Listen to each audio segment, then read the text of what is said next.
Hey everyone, this is Prakash Thakur and welcome to Intelligent Academy. Guys हम लोग अभी innovation और entrepreneurship की सीरीज चला रहे हैं और उसी सीरीज में ये नेक्स्ट लेक्चर होने वाला है। इससे पहले प्रीवियस लेक्चर में मैंने आपको एंटरप्रेन्योर के फंक्शंस बताए थे, जो कि 4 फंक्शंस मैंने आपको बताए थे मेजर, और आज हम लोग उन्हीं 4 फंक्शंस के सब कैटेगरीज, मतलब उन फंक्शंस के अंदर और भी अलग अलग कैटेगरीज बटे हुए हैं, हम लोग उन सभी को डिटेल में समझेंगे। और इसके ऊपर क्वेश्चन आए थे प्रीवियस ईयर एग्जाम में, इसलिए मेरा सजेशन है कि आप लोग एक एक कॉन्सेप्ट को अच्छे से समझिए।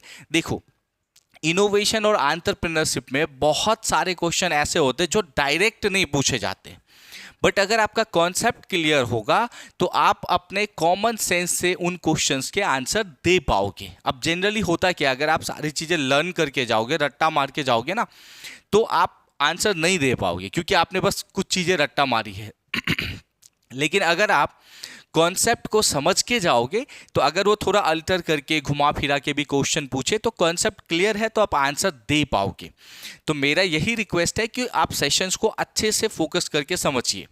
अब हम लोग अभी थियरी पार्ट कर रहे हैं, बाद में मैं आपको ऑब्जेक्टिव और प्रैक्टिस क्वेश्चंस भी करवाऊंगा, बट पहले कॉन्सेप्ट को क्लियर करते जाते हैं।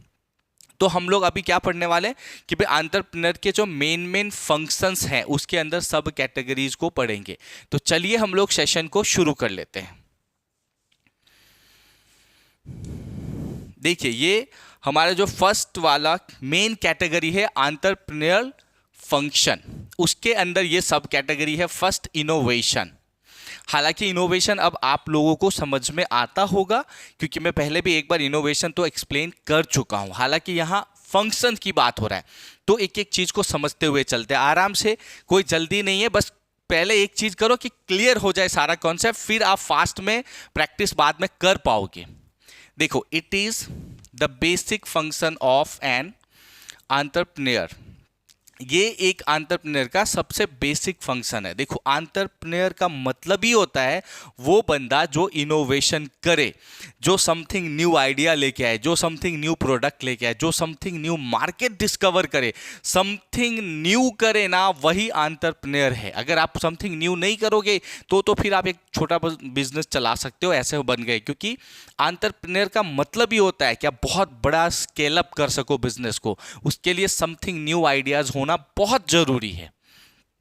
आगे, as an innovator the entrepreneur has to introduce new combinations of the means of production, new product, new material for a product and new source of raw material. अब देखो, कहने का मतलब यही बता रहा है कि एक एंटरप्रेन्योर होने के नाते आपको क्या इंट्रोड्यूस करना होगा, कॉम्बिनेशंस करना होगा आपको नए प्रोडक्ट का, प्रोडक्शन के, न्यू प्रोडक्ट, न्यू मार्केट, ये सारी चीज़ें फाइंड आउट करना पड़ेगा। नया रॉ मटेरियल्स कहाँ से ले, कैसे ले, क्या करके कॉस्ट कटिंग कर सकते हो, वो सारी चीज़ें पढ़ना पड़ेगा आपको। आई मीन आप पढ़ रहे हो, बट एक इनोवेटर को, एक जो एंटरप्रेन्योर होते हैं ना, उन्हें ये सारे फंक्शंस करने होते हैं, right. They introduce something new in any branch of economic activity. अब अलग अलग टाइप के बिजनेस लोग करते हैं, अलग अलग तरह के एंटरप्रेन्योर होते हैं, तो किसी भी इकोनॉमिक के ब्रांच में, मतलब कहीं पे बिजनेस के किसी ब्रांच में, किसी भी वे में आप अगर कुछ नया ला रहे हो, कुछ नया आइडिएशन कर रहे हो ना, तो वो इनोवेशन हो जाता है, जो यहां दे रखा है। ही she foresee a potential profitable opportunity and tries to exploit it। जो एक एंटरप्रेन्योर होते हैं, ये उनका प्राइम फंक्शन है कि उन्हें मार्केट में कितना पोटेंशियल है, मार्केट में कितना दम है, राइट। उसके बाद मार्केट में कितनी अपॉर्चुनिटीज है, कितना प्रॉफिटेबिलिटी है, ये सारी चीज़ों को देख ले, समझ जाए, वही एक अच्छा एंटरप्रेन्योर होता है। तो एंटरप्रेन्योर का ये मेन लीडिंग फंक्शन है कि वो इन चीज़ों को समझे, राइट। तो आई होप कि अब आपको समझ में आ गया होगा कि इनोवेशन फंक्शंस क्या होता है। तो इनोवेशन फंक्शंस का यही मतलब है कि समथिंग न्यू करना, और जिससे आप बिजनेस को ग्रो कर सको, बिजनेस को एक्सपैंड कर सको, बड़े लेवल पे स्केल अप कर सको, तो इस तरह से कुछ अरेंजमेंट करना, तो यही है इनोवेशन फंक्शन। चलिए अब हम लोग जो सेकेंड वाले पे आ जाते हैं, हम लोग ये सारे जो पढ़ रहे हैं ना, ये क्या है, एंटरप्रेन्योरल फंक्शंस के अंदर आता है। अब ये सब कैटेगरी सेकेंड में आ गया है। क्या है, रिस्क टेकिंग।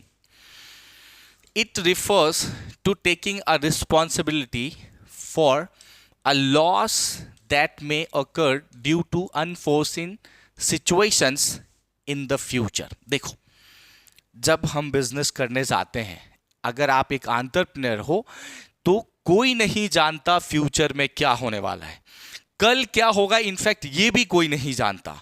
तो बहुत सारे अनसर्टेन, मतलब अनिश्चितताएं हैं, बहुत सारे ऐसा है कि हम समझ नहीं सकते, प्रिडिक्ट नहीं कर सकते, क्योंकि नेचर हमारे हाथ में नहीं होता। बहुत सारे एक्टिविटी, सिचुएशन हम लोग कंट्रोल नहीं कर सकते। तो एक एंटरप्रेन्योर हमेशा रिस्क लेता है, ये उसका फंक्शन है कि वो हमेशा रिस्क लेता है, क्योंकि बिजनेस करने का मतलब है रिस्क तो लेना ही पड़ता है, तभी आप बहुत बड़ा लेवल पे बिजनेस कर सकते हो, आपको रिस्क लेना पड़ता है। तो यहाँ यही बता रहे कि रिस्क टेकिंग भी इसका एक क्या है, फंक्शन है, क्योंकि कोई जानता नहीं कल क्या होने वाला है। तूफान आ गया, मान लो आपका कोई प्रोडक्ट है, लेकिन उससे रिलेटेड मान लो गर्मी बहुत बढ़ गई, ठंडी हो गई, बारिश हो गया, तूफान आ गया। इसके अलावा बहुत सारे और अनफॉर्चुनेट, मान लो आप जहाँ पे आपकी फैक्ट्री है वहाँ कोई स्ट्राइक हो गया, फैक्ट्री है वहाँ कोई फाइट हो गया, कोई एक्सीडेंट ऐसा हो गया कि फैक्ट्री बंद हो रही है, प्रोडक्शन रुक जा रहा है। तो कल क्या हो कौन जानता है, पर रिस्क लेने को जो तैयार होता है ना, उसी को एंटरप्रेन्योर कहते हैं। नेक्स्ट देखो, an entrepreneur reduce uncertainty in his her plan of investment, diversification, production, expansion of the enterprise। तो एक एंटरप्रेन्योर का क्या रोल है कि रिस्क को कम करे, इन्वेस्टमेंट करना है तो रिस्क कम करे, प्रोडक्शन करना है रिस्क कम करे, एक्सपेंशन करना है बिजनेस तो भी हर लेवल पे रिस्क को कम करे। लेकिन रिस्क तो लेना उन्हें पड़ता ही है, ये उनका फंक्शन है कि उन्हें एक रिस्क लेना होता है, बट उसे कम करे। ये एक अच्छा एंटरप्रेन्योर का कैरेक्टरिस्टिक होता है। He, she is a self-confident and a highly optimistic person willing to assume the risk involved in the innovation, new ventures and expansion of existing venture। अब देखो क्या बोल रहा है, he, she जो एक एंटरप्रेन्योर है उसमें कॉन्फिडेंट होना चाहिए और एक विलिंगनेस होनी चाहिए, भाई काम करने के लिए लगन होनी चाहिए ऐसा, और उसके अंदर इतना स्किल होना चाहिए कि वो आने वाले टाइम में कोई नए वेंचर में, कोई नए बिजनेस में या कोई एग्जिस्टिंग बिजनेस को एक्सपेंड करने में, ग्रो करने में कितना रिस्क है वो कैलकुलेट कर सके और रिस्क को कम कर सके। रिस्क तो होगा लेकिन उसे प्रॉपरली कैलकुलेट करे अपने स्किल से और उसे कम कर सके। तो ये सारे फंक्शंस होते हैं एंटरप्रेन्योर के फंक्शन है। तो आई होप कि ये वाला पॉइंट आपको क्लियर हो गया होगा। ये सेकेंड सब कैटेगरी है एंटरप्रेन्योरल फंक्शंस के, ठीक है। अब हम लोग थर्ड पे आ जाते हैं। देखो थर्ड जो पॉइंट है ये है ऑर्गेनाइजेशन बिल्डिंग। ये सभी के सभी हम लोग एंटरप्रेन्योरल फंक्शंस में पढ़ रहे हैं। आगे हम मैनेजरियल फंक्शंस पढ़ेंगे, फाइनेंशियल फंक्शंस पढ़ेंगे, बहुत अलग अलग पढ़ेंगे।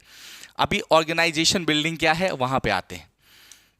देखो, organization and management are the main functions of an entrepreneur। देखो एक एंटरप्रेन्योर बिजनेस के लिए, बंदे के लिए ऑर्गेनाइजेशन और मैनेजमेंट क्या होता है, सबसे लीडिंग मेन फंक्शन होता है। They refer to the bringing together all of various factor of production. अब देखो बात को समझो, यहाँ पे ऑर्गेनाइजेशन का मतलब स्टाफ रिक्रूटमेंट की बात नहीं कर रहे। ऑर्गेनाइजेशन मतलब वो भी होता है टीम को रिक्रूट करना, टीम को मतलब कि एक ऐसा बनाना कि आपको कोई बिजनेस करने के लिए कितने लोगों की टीम की जरूरत है, कौन से डिपार्टमेंट में कितने बंदे की जरूरत होगी। पर यहाँ ऑर्गेनाइजेशन का मतलब होगा फैक्टर ऑफ प्रोडक्शन। पैसे कहाँ से लाने, कैपिटल कैसे आएगा, लैंड कैसे खरीदोगे, मशीनरी कैसे लाओगे, फैक्ट्री कैसे बिल्डअप होगा, मतलब ऑर्गेनाइजेशन को बिल्डअप करना। और एक आगे पढ़ोगे ऑर्गेनाइजेशन जिसमें क्या आएगा कि आपको कितने मेंबर की जरूरत है, कितनी टीम चाहिए, कौन से डिपार्टमेंट में किस किस को रिक्रूट करना, वो सारा चीज को भी हम ऑर्गेनाइजेशन में रखते हैं।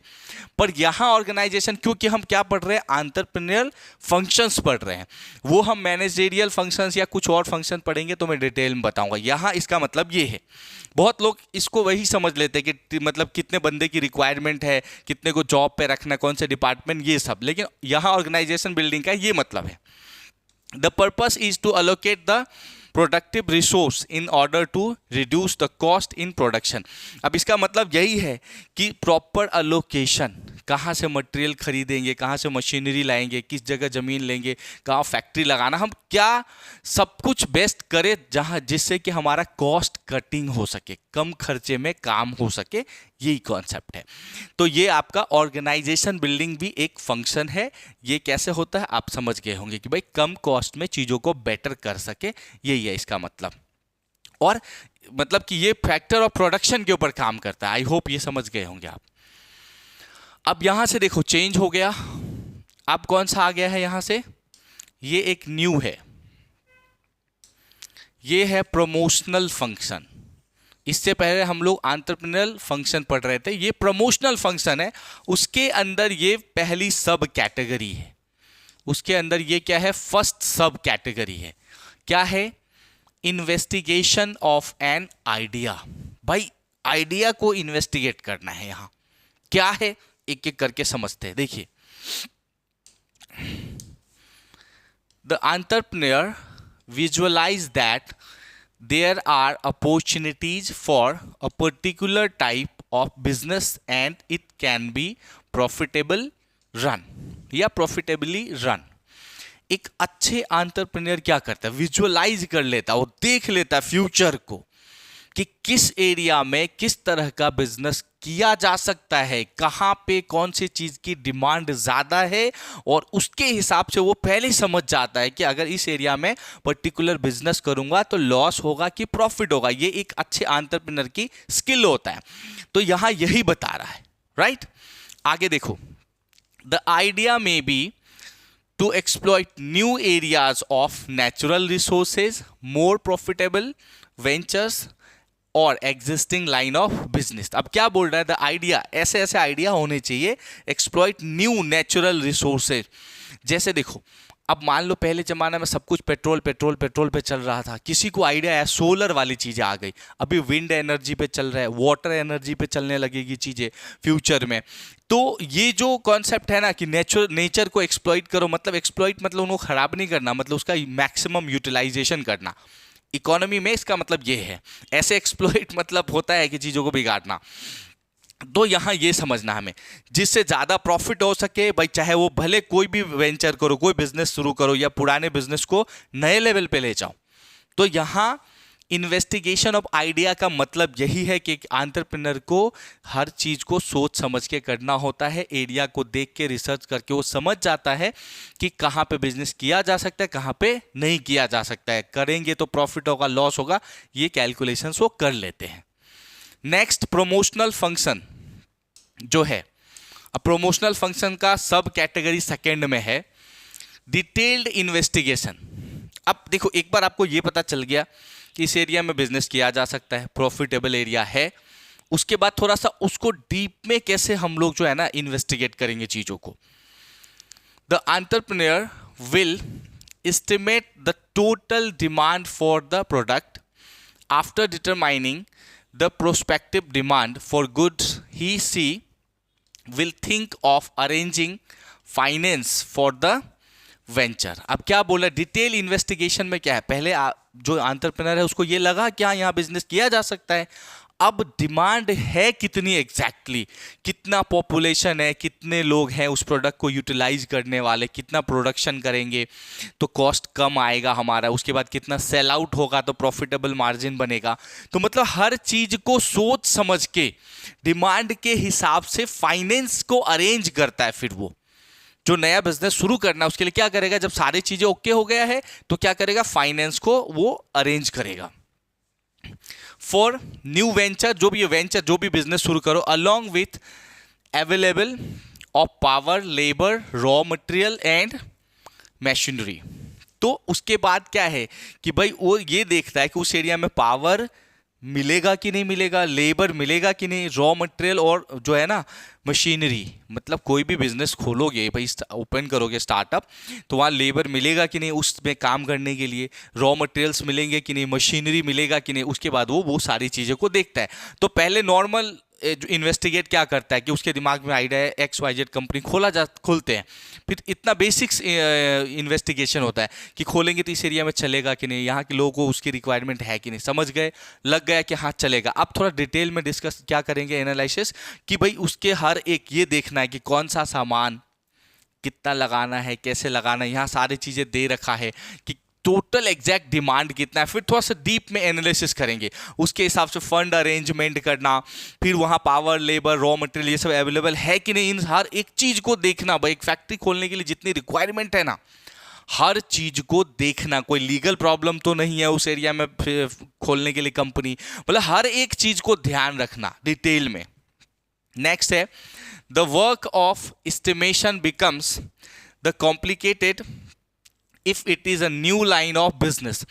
ठीक है, देखो क्या बोल रहा है कि ये सारा काम थोड़ा सा कॉम्प्लिकेटेड हो जाता है अगर एक नया बिजनेस शुरू करना जा रहे हैं, नए लाइन मतलब एक नया टाइप के बिजनेस शुरू करना जा रहे हैं ना, तो वहाँ थोड़ा कॉम्प्लिकेटेड हो जाता है क्योंकि उससे रिलेटेड डेटा अवेलेबल ही नहीं होता। कि भाई मान लो किसी एरिया में अगर कोई ऐसी शॉप आप खोलने चाह रहे हो जहाँ वो आज तक खुला ही नहीं, तो या तो ऑप्शन है कि बहुत चल सकता है, या ऑप्शन है बिल्कुल नहीं चलेगा क्योंकि उस तरह के प्रोडक्ट किसी ने आज तक यूज ही नहीं किया। जैसे कि एग्जांपल बता रहा हूँ, मतलब पहली बार जब अफ्रीका में ना चप्पल, फुटवेयर समझते होगे, उसकी फैक्ट्री खोलनी थी, तो भाई एक बंदा जो मैनेजरियल रोल कर रहा है उसको भेजा कि जाओ रिसर्च करो, तो उसने यही देखा कि यार वहाँ तो कोई चप्पल पहनता ही नहीं है। तो उसके मन में दो पॉइंट आए कि अगर यहाँ कोई चप्पल ही नहीं पहनता तो या तो आगे भी फैक्ट्री खोलो तो भी चप्पल पहनेंगे नहीं, तो काम ही नहीं चलने वाला है जो शूज नहीं पहनेंगे। और दूसरा बोला कि अगर कोई शूज नहीं पहनता तो जितनी बड़ी पॉपुलेशन, हर किसी को एक पेयर ऑफ शूज की जरूरत पड़ेगी, तो बहुत ज़्यादा डिमांड होने वाला है। तो सेम सिचुएशन यहाँ यही हो जाता है कि भाई एस्टिमेट करेगा, नया लाइन बिजनेस है, थोड़ा कॉम्प्लिकेशंस होता है। The estimate should be based on proper analysis of various factor. और ये एस्टिमेशन कहाँ बेस्ड होगा? Proper analysis of various factor. हर एक चीज जो बिजनेस से रिलेटेड है उसको हर एक छोटे छोटे पॉइंट्स को भी ध्यान रखना होता है। तो ये हो गया आपका डिटेल इन्वेस्टिगेशन। नेक्स्ट पे आते हैं, थर्ड वन। अब देखो पहले हमने ऐसे ही समझा, थोड़ा सा इन्वेस्टिगेट किया, फिर थोड़ा डिटेल में इन्वेस्टिगेट करेंगे। अब थर्ड क्या करना? Assembling the requirements. जब सेकेंडरी वाला भी अच्छे से फंक्शन हो जाएगा, सारी चीज़ें ओके हो जाएगा, भरोसा हो जाएगा कि हाँ ओके है, इट्स ओके होने वाला, सब कुछ ठीक ठाक है, सारे चीज़ें भी मिल जाएगा, फंड भी आ जाएंगे, तो अब सब चीज़ों को क्या करना है? एक साथ लाना है, एक जगह पे इकट्ठा करना है और फैक्ट्री शुरू कर देना है। यही काम है यहाँ। क्या है कि असेंबलिंग द रिक्वायरमेंट्स। चलिए हम इसको थोड़ा सा स्टडी भी कर लेते हैं। After making sure that the proposition is practical and profitable. अब देखो सारे रिसर्च कर लिए पहले दूसरे फंक्शन में और पता चला कि हाँ भाई सब ओके है, प्रॉफिट होने वाला है, तो आगे क्या होगा? The entrepreneur proceeds to assemble the requirements. और क्या शुरू कर देता है? चीज़ों को असेंबल करना। रिक्वायरमेंट मतलब जो फैक्ट्री ओपन करना है, जो शॉप खोलना है, जो भी बिजनेस शुरू करना है, उसके लिए किन किन चीज़ों की जरूरत है उसको असेंबल करेंगे, साथ में लाएंगे और फिर शुरू करेंगे। ही pursued some more people to join him on board। अब वो कोशिश करता है कि जब उसको पता है कि बिजनेस करना ही करना है तो कुछ लोग हेल्पिंग हैंड चाहिए, भले काम करने में चाहिए या कभी बोर्ड ऑफ डायरेक्टर में चाहिए, उन्हें कुछ इन्वेस्टमेंट लाने के तौर पे चाहिए।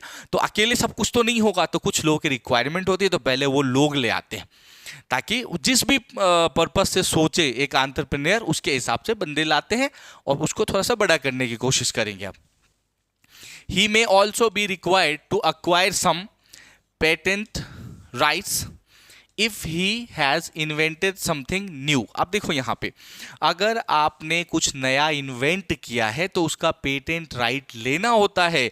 पेटेंट राइट का मतलब होता है कि वो सामान आपने इन्वेंट किया है और कोई और उसका मतलब वो यूटिलाइज नहीं कर सकता। कर सकता है आपसे ऑर्डर लेने के बाद, आपको एक रॉयल्टी देने के बाद। वो प्रोडक्ट जो है वो आपका है क्योंकि इन्वेंट किसने किया? आपने इन्वेंट किया है, तो वो मैटर करता है। अभी आप लोग भी समझ लो, अगर आपको लग रहा है कि कुछ चीज आपने बनाया है तो आप उसका क्या करोगे? पेटेंट ले लोगे, राइट, जिससे कि वो प्रोडक्ट आपका हो जाएगा। अगर किसी को वो यूज करना होगा तो आपको मोटी रकम देगा, भैया अच्छा खासा पैसा देगा कि हम सर आपकी ये चीज यूज करना चाहते हैं, हमें आप अलाउ कीजिए। तो आप पैसे लेके अलाउ कर दोगे, उसमें कोई प्रॉब्लम नहीं है। तो यही चीज हमें समझना है, right. The entrepreneur select the factory site, decide about the plant machinery and the contact suppliers of raw materials. Preliminary contracts are finalized and the project is set to begin. अब क्या करेगा एंटरप्रेन्योर, क्या करता है, factory site देखता है कि factory का एग्जैक्ट लोकेशन कहाँ होना चाहिए। फिर क्या करता है भाई, प्लांट और मशीनरी, भाई फैक्ट्री खोलेंगे तो प्लांट मशीनरी लाएगा, वो ले आएगा। उसके बाद क्या करता है, contract supplier of raw material, जो प्लांट में सामान बनाएंगे उसके लिए रॉ मटेरियल, जो कच्चा सामान चाहिए उसके लिए सप्लायर्स को कॉन्टैक्ट करेंगे। फिर क्या करता है, ये प्रिलिमिनरी कॉन्ट्रैक्ट्स आर फाइनलाइज, और ये सभी चीज़ों को क्या कर लेता है, फाइनल कर लेता है। And project is set to be begin, और प्रोजेक्ट इस तरह से शुरू हो जाता है। तो ये रहा आपका असेंबलिंग द रिक्वायरमेंट्स वाला फंक्शन। आई होप ये आपको अच्छे से क्लियर हो गया होगा। नेक्स्ट पे आते हैं,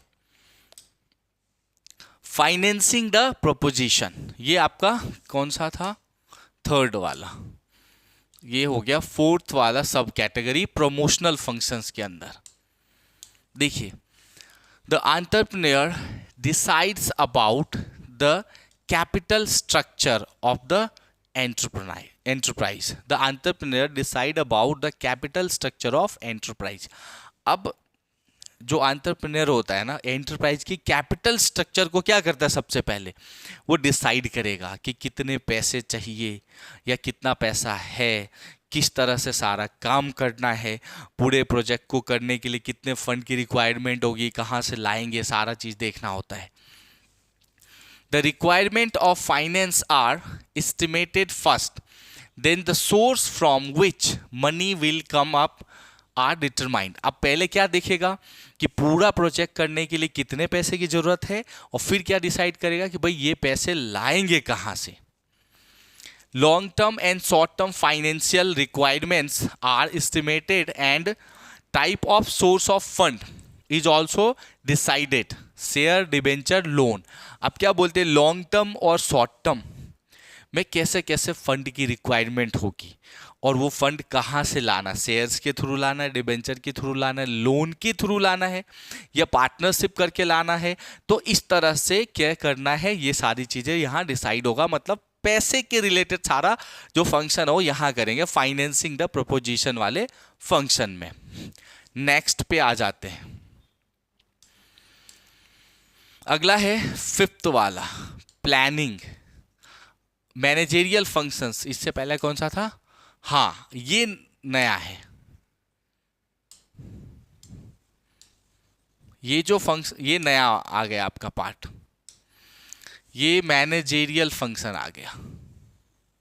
इसके अंदर ये पहला सब कैटेगरी प्लानिंग।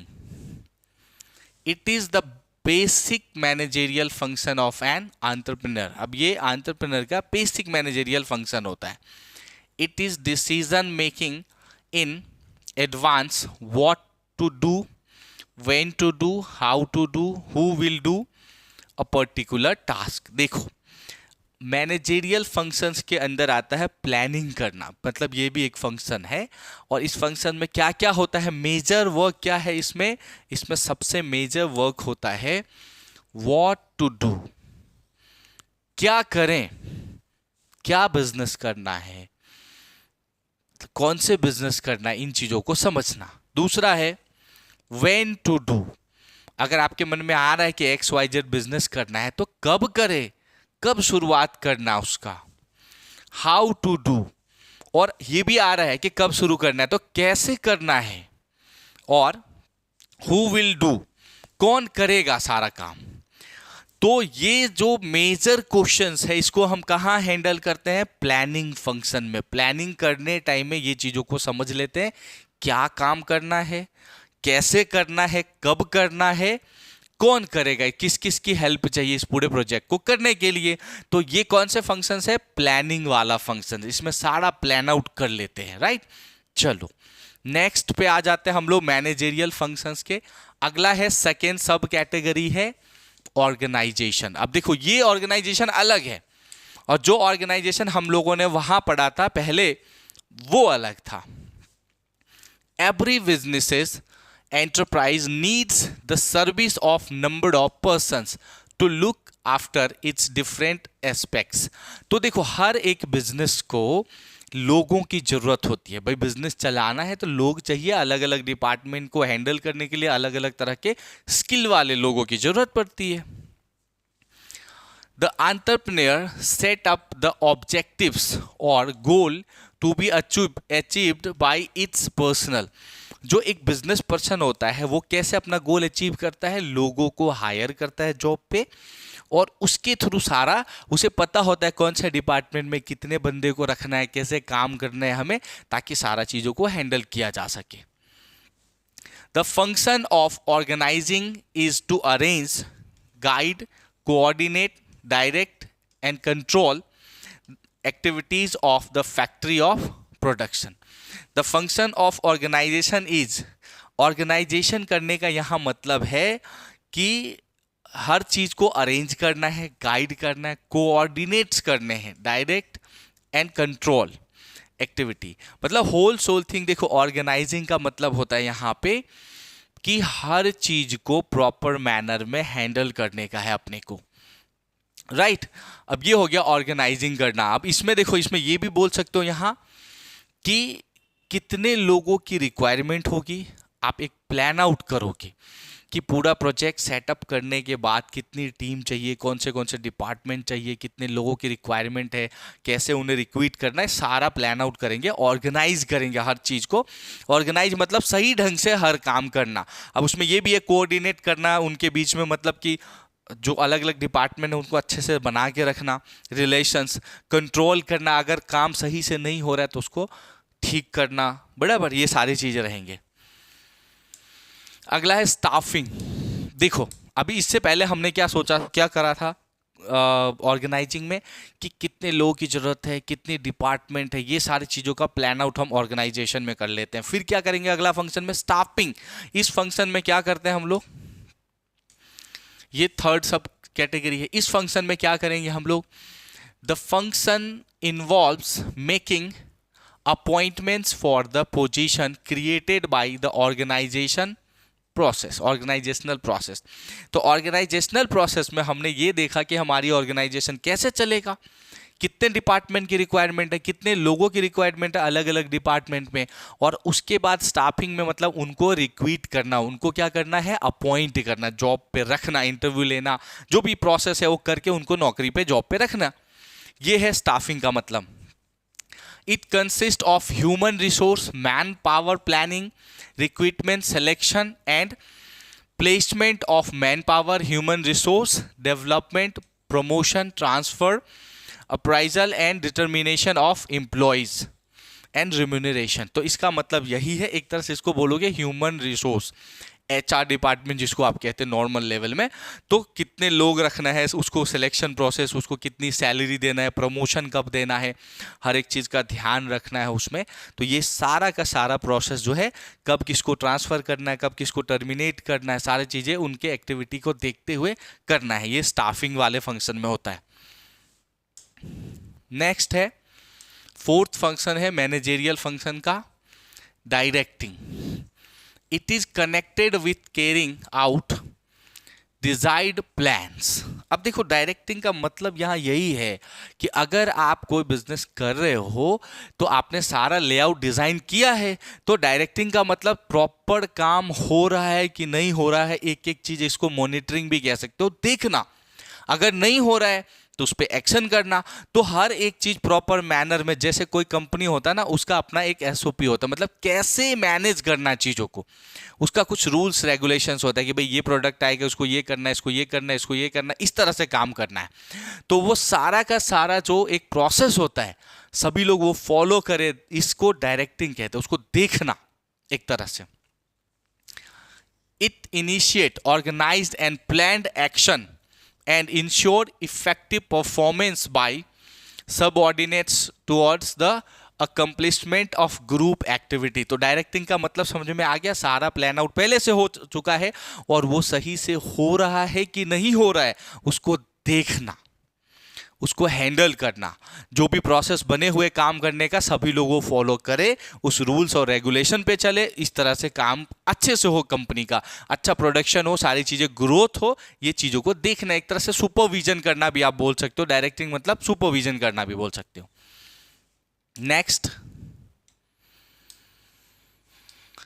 नेक्स्ट है लीडरशिप।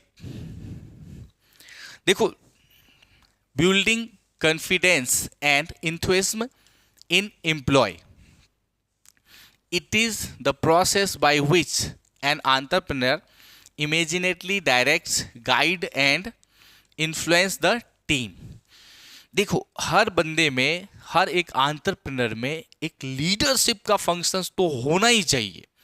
अगर आप में लीडरशिप का फंक्शन है तो बहुत सारी कमी होने के बाद भी आप अपने बिजनेस को अच्छा कर लोगे, क्योंकि क्या होता है कि आपके बोलने का जो तरीका है, आपका जो कम्युनिकेशन स्किल है, अगर आप में लीडरशिप फंक्शन है ना, तो आप लोगों को मोटिवेट कर लोगे।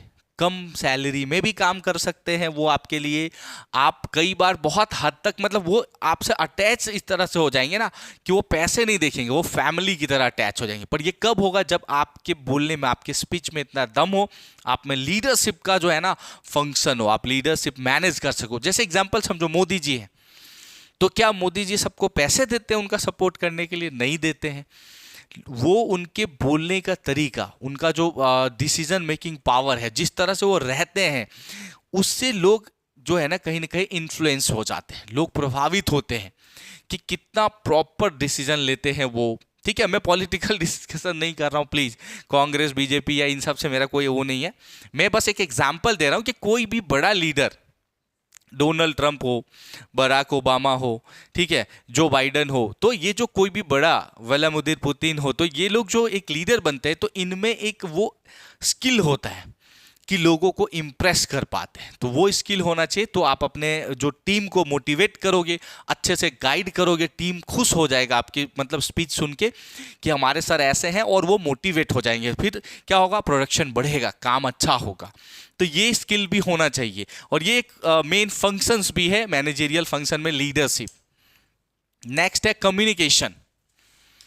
कम्युनिकेशन का मतलब ये होता है आपके बोलने का तरीका बहुत अच्छा होना चाहिए, आप लोगों को कन्विंस कर सको। अगर कोई कस्टमर आ रहा है, अगर कोई भी आपसे मिलने आ रहा है, कोई पार्टी, तो आपके बोलने का वे इतना रिप्रेजेंटेशन स्मूथ, इतना अच्छा होना कि कोई भी खुश हो जाए। तो आपका कम्युनिकेशन अच्छा होना चाहिए, ये सबसे बड़ा इंपॉर्टेंट स्किल है भाई।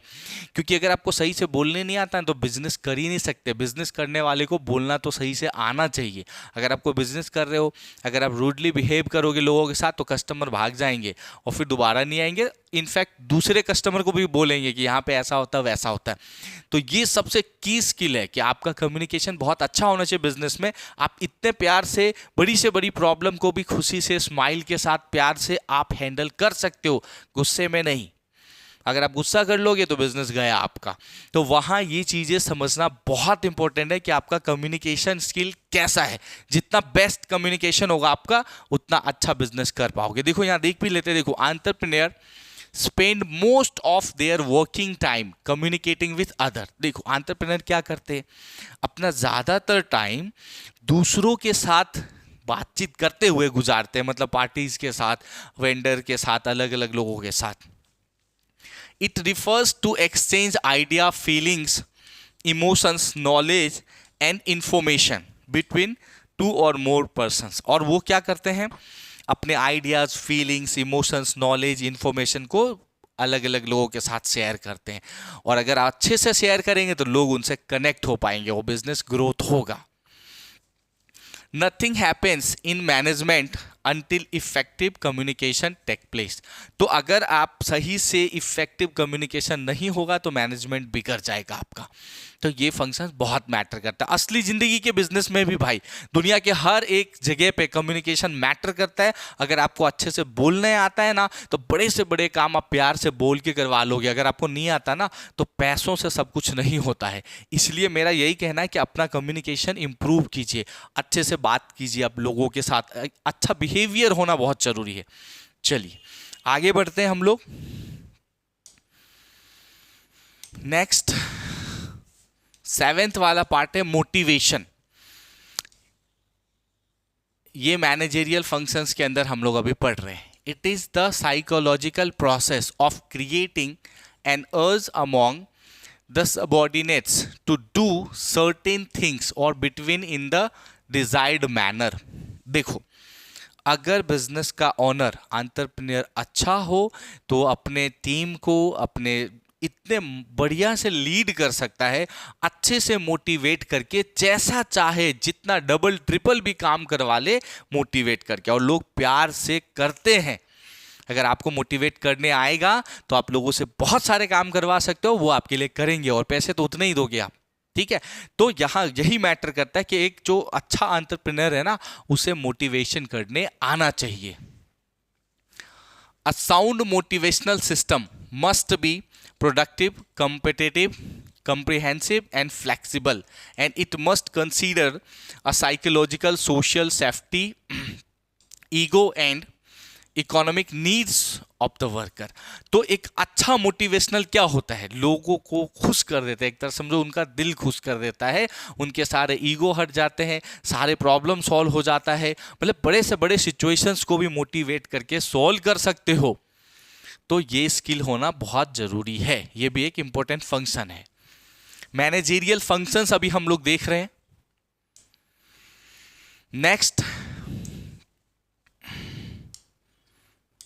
8th वाला जो मैनेजरियल फंक्शन है वो क्या है? Supervision. After issuing instruction the entrepreneur has to see that the given instruction are carried out. जैसे मान लो आपने एक कंपनी खोला, सब कुछ अच्छा चल रहा है, आप कैसे काम करना, हर एक प्रोसेस का एक नोट्स बना रहे हो, लोगों को बता रहे हो, अपने हर एक टीम स्टाफ को ट्रेनिंग दे के बताया कि भाई इसको इस प्रोसेस से काम करना है। लेकिन उसके बाद आपको उसको देखना भी है कि क्या वो प्रोसेस फॉलो कर रहे हैं कि नहीं कर रहे हैं। अगर नहीं कर रहे हैं तो उस पर एक्शन भी करना होगा, अगर वो कर रहे हैं तो अच्छी बात है, आपको उस पर मॉनिटरिंग और सुपरवाइजिंग तो करना ही होगा। तो ये मैनेजरियल एक फंक्शन है, सुपरवाइजिंग करना। Supervision refers to the job of overseeing subordinates at the work to ensure that the maximum utilization of resources। अब क्या बोला, सुपरविजन क्यों करते हैं हम? ताकि हम मैक्सिमम यूटिलाइजेशन कर सके रिसोर्स का, मतलब हमने जो टीम हायर किया वो मैक्सिमम इफर्ट्स लगाएगा तो ज़्यादा से ज़्यादा प्रोडक्शन करेगा। अगर उस पर ध्यान नहीं रखोगे, सुपरवाइज नहीं करोगे ना, तो बैठे रहेंगे, टाइम पास करके चले जाएंगे। ऐसा होता है भाई, तो क्या होगा? आपका वेस्ट है, मनी वेस्ट है, सारा टाइम वेस्ट गया। तो इसलिए सुपरविजन बहुत इंपॉर्टेंट है। The required and the direct work done and the correct the subordinates wherever they wrong। और जब आप देखो, सुपरविजन करो और लगे कि हाँ कोई टाइम पास कर रहा है, ध्यान नहीं दे रहा है काम से, प्रॉपर प्रोसीजर्स को फॉलो नहीं कर रहा है, तो उसको आप बताइए कि भाई ये गलत कर रहे हैं, आपको ऐसा करना होगा, नहीं तो इसके लिए आपको अलग तरह से कुछ ना कुछ पेनल्टी या ऐसा कुछ होता ही है। तो फिर सुधर जाएगा, काम करने लगेगा, प्रोडक्शन बढ़ जाएगा। तो ये जरूरी है। सुपरविजन भी इंपॉर्टेंट फंक्शंस होता है ये मैनेजरियल फंक्शन में। अगला है कोऑर्डिनेशन। ये 9th फंक्शन है, 9th सब कैटेगरी आप बोल सकते हो मैनेजरियल फंक्शन में। Coordination, it is one of the most important function as it is essential to channelize the activity of various individuals in the organization for the achievement of common goals।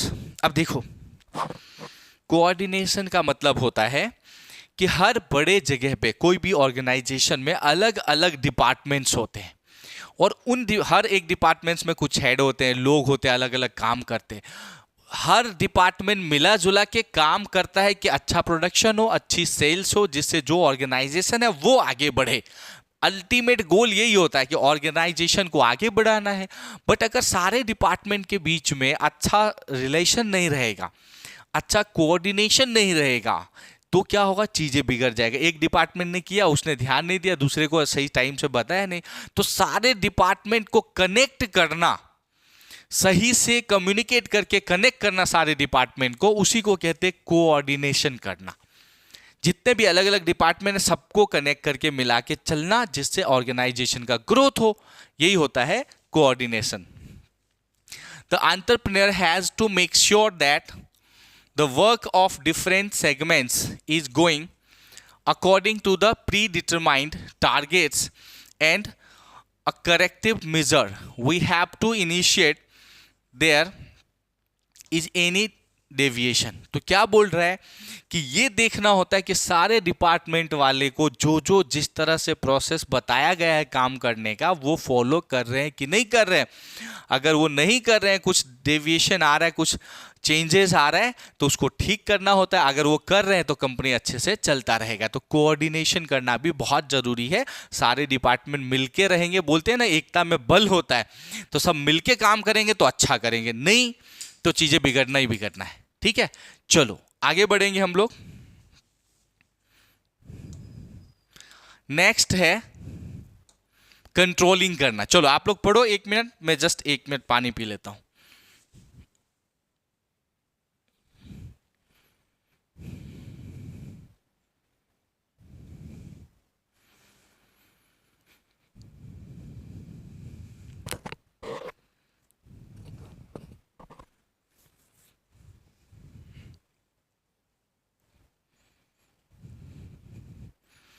चलिए आगे बढ़ते हैं। अगला है, ये 10th वाला सब कैटेगरी है कंट्रोलिंग करना। Control is the process which enable the entrepreneur to get his her company's policies implemented and take corrective action if performance is not according to the predetermined standard। अब देखो controlling का मतलब यही है कि ये जब हम लोग सुपरविजन करते हैं और देखते हैं कि कुछ प्रॉब्लम चल रहा है, जो नियम कानून बनाए गए हैं, जो प्रोसेस बनाया गया है काम करने का, अगर उसके थ्रू वैसे ही काम हो रहा है तो बहुत अच्छी बात है। अगर वैसे नहीं हो रहा है तो कोई प्रॉब्लम आ रहा है तो उसको सॉल्व करने को कहते हैं कंट्रोलिंग। मतलब अगर प्रॉपर प्रोसेस से काम नहीं हो रहा है तो उसको ठीक करने का जो काम है वो काम क्या होता है, कंट्रोलिंग करना हो जाता है। The process begins with the establishing standards of performance, measuring actual performance, comparing the actual performance with the standard and finding variation and finally take corrective action। तो देखो पहले से डिसाइडेड होता है कि ये बंदा एक दिन में 8 आवर में इतना काम कर सकता है। तो अगर कोई उससे कम काम कर रहा है तो कंपेयर करते हैं, तो पता चल जाता है कि भाई ये बंदा सही से काम नहीं कर रहा है। हर एक चीज को करने का प्रॉपर प्री डिजाइंड होता है उनका, सारे चीजें कि भाई इस तरह से ये काम करना है, ये रिपोर्ट्स देनी है, और अगर उसमें कुछ कमी आ रहा है, कोई डिफॉल्ट, कोई प्रॉब्लम हो रहे हैं तो उसको ठीक करवाना, इसी को कहते हैं कंट्रोलिंग करना। तो आई होप कंट्रोलिंग क्या होता है आपको समझ में आ गया होगा। चलिए तो थोड़ा आगे बढ़ेंगे। हाँ, तो आज के सेशन में इतना ही। बट आप सबसे रिक्वेस्ट है मेरा, अगर आप सिंसियरनेस से सीमेट क्रैक करना चाहते हो, अच्छे परसेंटाइल लाना चाहते हो, टाइम बहुत कम बचा है, तो आप मेरे पेड कोर्स ज्वाइन कर सकते हो। इंटेलिजेंट एकेडमी ऐप ज्वाइन कीजिए, मतलब डाउनलोड कीजिए, और वहाँ पे पेड कोर्सेज है। और अभी बिल्कुल जो है ना एक डिस्काउंटेड ऑफर चल रहा है, कुछ दिनों के बाद ये डिस्काउंट वाला ऑफर खत्म हो जाएगा। 10,000 का जो कोर्स है वो सिर्फ 3,000 में अभी मिल रहा है, लेकिन अगर डेट कंप्लीट हो गया, एक जो नंबर है हमारे वो पूरे हो जाएंगे, तो आपको ये डिस्काउंट ऑफर नहीं मिलेगा। और अभी आपके पास भी 2 मंथ्स जैसा टाइम है। तो मैं यही रिक्वेस्ट करूंगा कि देखो, अगर मेरे एक सेशंस लूंगा मैं डेली ना, तो इतने कम टाइम में सारे नहीं होंगे। अब मैं आपको इनोवेशन एंटरप्रेन्योरशिप करा भी दूं तो क्वांट भी करना पड़ेगा ना, रीजनिंग करना पड़ेगा, इंग्लिश करना पड़ेगा, जीके जीएस करना पड़ेगा ना। तो इसके लिए पेड सेशंस ज्वाइन कीजिए मेरे।